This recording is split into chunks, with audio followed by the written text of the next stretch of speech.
My friends, in the year 2025, I am Benjamin Franklin, and this is a reenactment of what I could be saying to you 3 centuries after the first Friday night that changed my city.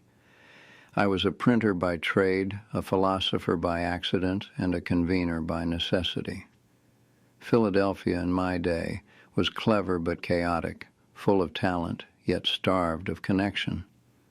I wished to see what might happen if we gathered its restless minds at one table.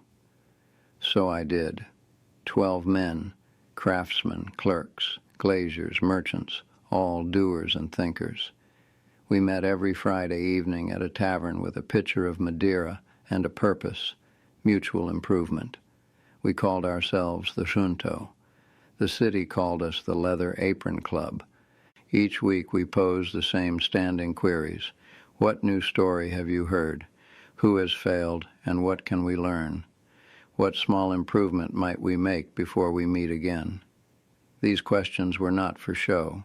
They were tools, our way of repairing the world one conversation at a time.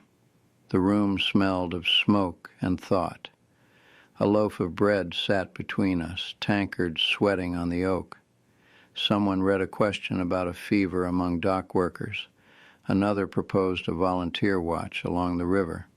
By night's end, an idea had taken shape, a lending library open to all. We left the tavern with the chill of Market Street in our lungs and purpose in our minds. These were not idle diversions.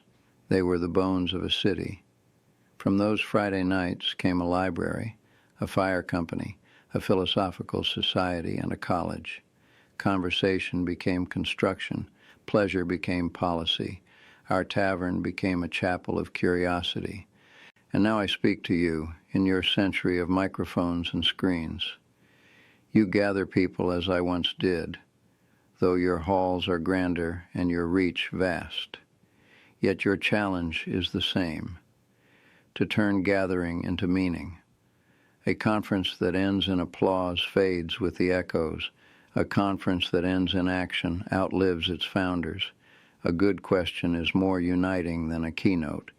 Curiosity is your current, hospitality your conductor, conversation your power.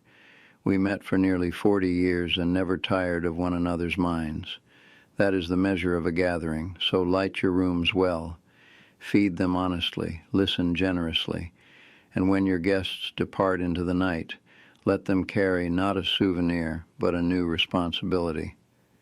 I am Benjamin Franklin, and if I could speak to 2025, I would tell you this.